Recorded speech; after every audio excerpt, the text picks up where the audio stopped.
صباح الخير عليكم خوتي وخواتاتي. Bonjour tout le monde, أهلا وسهلا مرحبا بكم يا جماعة الخير أزول فلاوين. J'espère que vous allez bien, j'espère que vous avez bien entamé cette journée du 10 octobre 2022. Nous sommes avec vous toujours connectés pour vous expliquer, vous commenter, vous révéler les dessous de l'actualité algérienne. Voilà, la grande visite de la délégation, la grande délégation française. Nous attendions ce moment depuis plusieurs semaines. 15 ministres français accompagnés par la première ministre française Elisabeth Borne sont arrivés. Toute cette délégation est arrivée hier à Alger. Enfin, la 5e session du comité intergouvernemental de haut niveau algéro-français a pu se tenir, alors que après plus de 3 ans de report. Le dernier CHN s'est tenu en 2017 à Jma'a. Voilà, voilà, des ministres français, pratiquement tout le gouvernement français s'est déplacé à Alger. Nous l'avons souligné hier et avant-hier lors d'une émission, dans plusieurs émissions, quelques articles sur Algérie partent. Une délégation XXL une délégation française XXL qui a débarqué à Alger. Mais finalement, pour quel résultat? Pour le moment, c'est une grande fumisterie. Pour le moment, c'est un coup d'éclat, mais qui ressemble beaucoup plus à un coup d'épée dans l'eau qu'à autre chose. Il n'y a rien de concret pour l'Algérie. 16 ministres français à Alger, 0 contrat, 0 projet concret pour l'Algérie. Alors, hier soir, ils ont signé, dans le cadre du comité intergouvernemental de haut niveau algéro-français, ils ont signé plusieurs accords. Et plusieurs communiqués, un communiqué conjoint a été publié pour parler des plusieurs accords qui ont été signés dans divers domaines. Accords, on s'attendait à des accords concrets, création d'emplois, création de richesses, d'autant plus qu'auparavant, Madame Elisabeth Borne, elle a parlé, la création d'emplois, l'un des axes majeurs de la nouvelle coopération algéro-française. Je cite, voilà. Alors, Elisabeth Borne qui s'est réjouie d'ailleurs d'être à Alger. Son premier voyage à l'étranger était en Algérie, à Alger. Donc, ce qui confirme la place importante de l'Algérie pour les décideurs de l'État français. Ça, c'est bien. Elle a parlé d'une étape pour bâtir des coopérations plus intenses, plus denses entre les deux pays. Bon, elle a dit, le CHN qui se déroule à Alger quelques semaines après la rencontre de nos deux présidents est un signe fort. C'est la preuve de notre détermination à construire une relation renouvelée entre nos deux pays. Cette déclaration a été faite lors d'un point de presse au terme de la session du CHN qu'elle a co-présidé avec le Premier ministre algérien Ayman Ben Abdelrahman. La première ministre française, elle a parlé d'atmosphère de confiance et de fraternité. Elle a parlé, elle est revenue sur la déclaration d'Alger qui a été signée le 27 août dernier. Elle a parlé de volonté de donner corps à ce partenariat qui s'est décliné autour de 3 piliers. Les 3 piliers, selon Elisabeth Borne, sont le développement du commerce, l'innovation et la création des emplois, la mobilité la mobilité entre les deux rives du pays dans le cadre de la déclaration d'Alger. Bon. C'est bien, les paroles sont jolies, les intentions sont nobles. Maintenant, ok, qu'est-ce qui s'est concrétisé réellement lors de ce CHN, lors de ce comité intergouvernemental entre les deux pays, ou qu'est-ce qui s'est décliné? Les ministres français, les 15 ministres français, les 15 ministres algériens, les 2 ministres algériens et français étaient là. Il y a eu finalement cette grosse rencontre. Il y a eu un accueil en grande pompe. Il y a eu le tapis rouge qui a été déroulé à Alger pour la délégation française. Maintenant, qu'est-ce que les deux pays ont décidé concrètement? En quoi l'Algérie est gagnante? Voilà le partenariat efficace avec la France. Voilà les résultats concrets de ce partenariat. Comment les Algériennes et les Algériens vont bénéficier de ce nouveau partenariat? Je vous quels sont les accords qui ont été signés pour en juger. L'information d'abord, le commentaire ensuite. Le premier accord concerne la restitution par la France de 51 pièces de monnaie antiques. Voilà, 51 pièces de monnaie antiques qui ont été certainement volées entre guillemets, qui ont été prises par la France lors de la période coloniale, lors de la colonisation de l'Algérie par la France. Ils ont été certainement exposés ou stockés dans les musées français. Et la première ministre française a remis en main propre au Premier ministre français, le Premier ministre algérien, Ayman Ben Abdelrahman, les pièces de monnaie. Il s'agit de 51 pièces de monnaie antiques. C'était dans le cadre d'un accord qui a été signé entre le ministre des Affaires étrangères et de la communauté nationale étrangère dans la Mamra et le ministre de l'économie, des finances et de la souveraineté industrielle et du numérique, Bruno Le Maire. Bon, ils ont signé le PV. Dena, on a récupéré 51 pièces de monnaie. Alors, normalement, les monnaies, c'est du patrimoine culturel. Normalement, c'est deux ministres de la culture, un ministre de la culture français, un ministre de la culture algérien, pour récupérer ces 51 pièces. Ça fait partie du patrimoine historique algérien, je suis d'accord, c'est important pour l'Algérie de les récupérer, mais ce n'est pas en soi un grand événement, d'autant plus qu'il y a des pièces historiques beaucoup plus importantes, qui sont encore prises en otage, qui sont encore gardées ou conservées à tort par la France et qui n'ont pas été encore restituées à l'Algérie. Donc franchement, ces 51 pièces, ça n'a rien d'extraordinaire.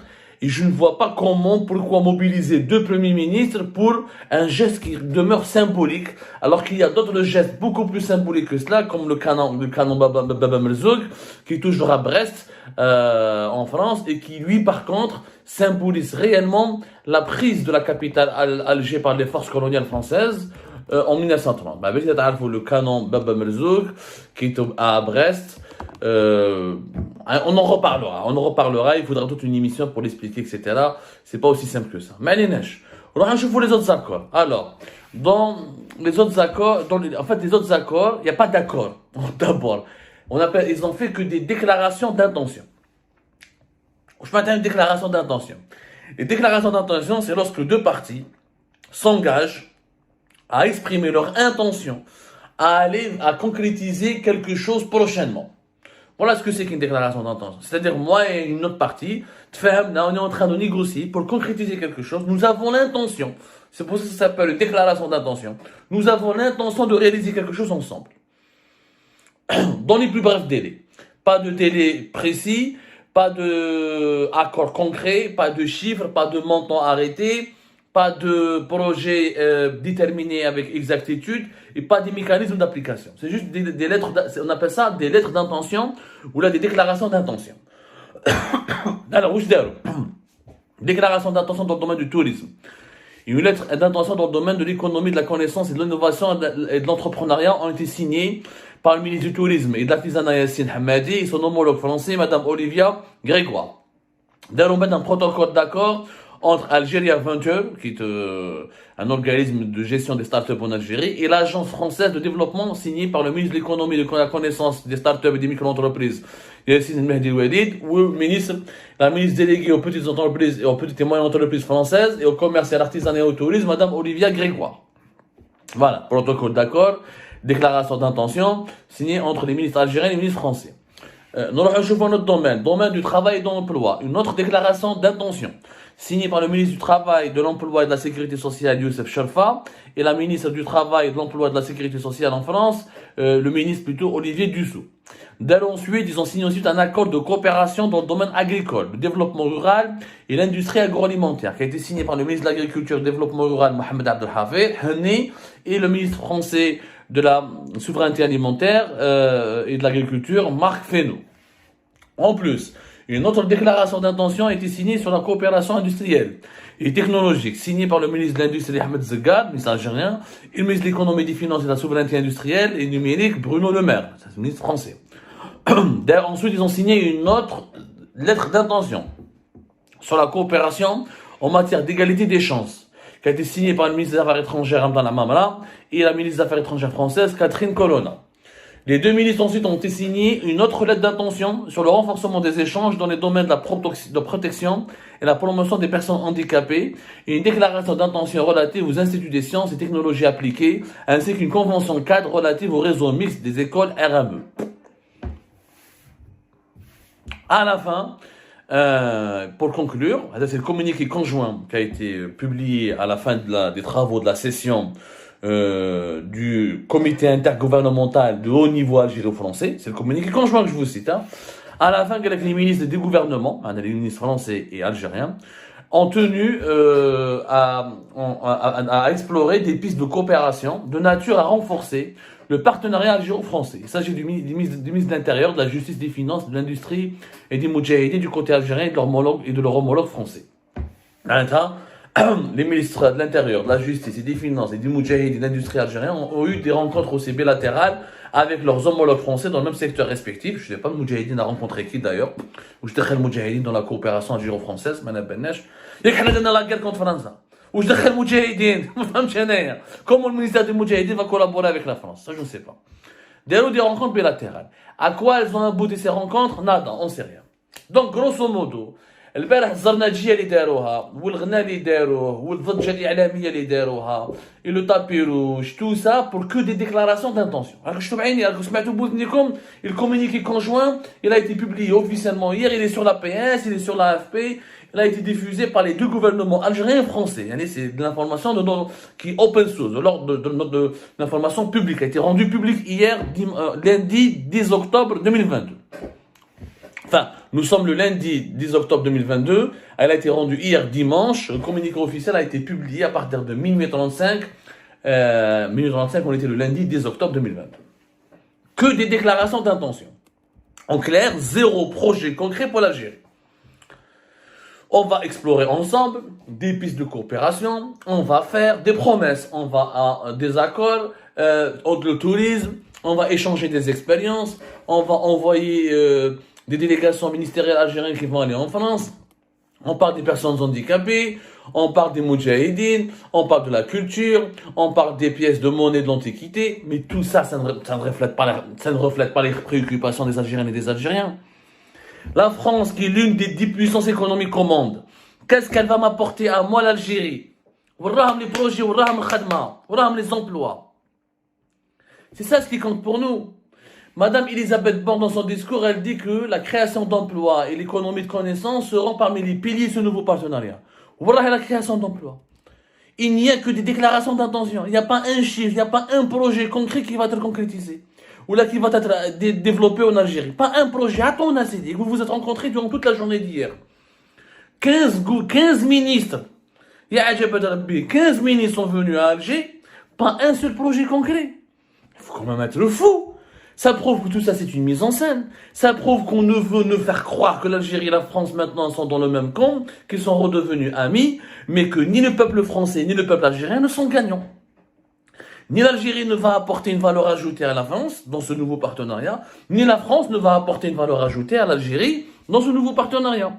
Mais qu'est-ce que on a goûté la création d'emplois. Vous nous avez dit des développements de projets économiques.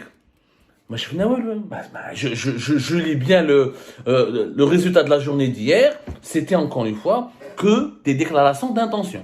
Les fameux 3 piliers, développer le commerce, l'innovation, créer des emplois, la mobilité, n'ont jamais été concrétisés dans le cadre de ces accords.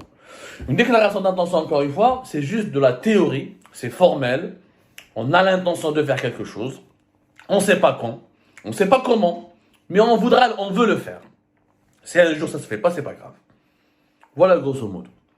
Voilà tous les accords de coopération technique, portée assistance, des rencontres techniques, etc., des échanges sur les expériences des uns et des autres. Ça n'a aucune utilité. Ça n'a strictement aucune utilité. Ce qui est utile, c'est combien de projets économiques l'Algérie va abriter. Combien de projets économiques français l'Algérie va abriter. C'est aussi simple que ça. L'Algérie demeure parmi les partenaires commerciaux les plus importants de la France. Sauf que malheureusement, la France nous vend beaucoup de matériel et de produits industriels et nous, on lui vend uniquement des hydrocarbures. Les plus gros clients de l'Algérie fait partie des plus gros clients de la France à l'échelle africaine. L'Algérie a acheté pour la France en 2020 par exemple plus de 4,7 milliards d'euros. Plus 4,9 milliards d'euros. Nous sommes le premier client de la France dans la région de l'Afrique du Nord. Le Maroc, 4,7 milliards d'euros et 3,3 milliards d'euros pour la Tunisie et 2,3 milliards d'euros pour l'Égypte. Ce qui concerne quand on leur achète des produits, notamment des produits français, industriels, des équipements, etc. Mais lorsqu'on doit vendre, pour vendre à la France, le Maroc vend beaucoup plus que nous à la France. Le Maroc vend 5,5 milliards d'euros, donc il est gagnant. Il achète à la France 4,7 milliards d'euros. Il vend à la France 5,5 milliards d'euros. La Tunisie vend à la France 4 milliards et demi. Et nous vendons 4 milliards d'euros.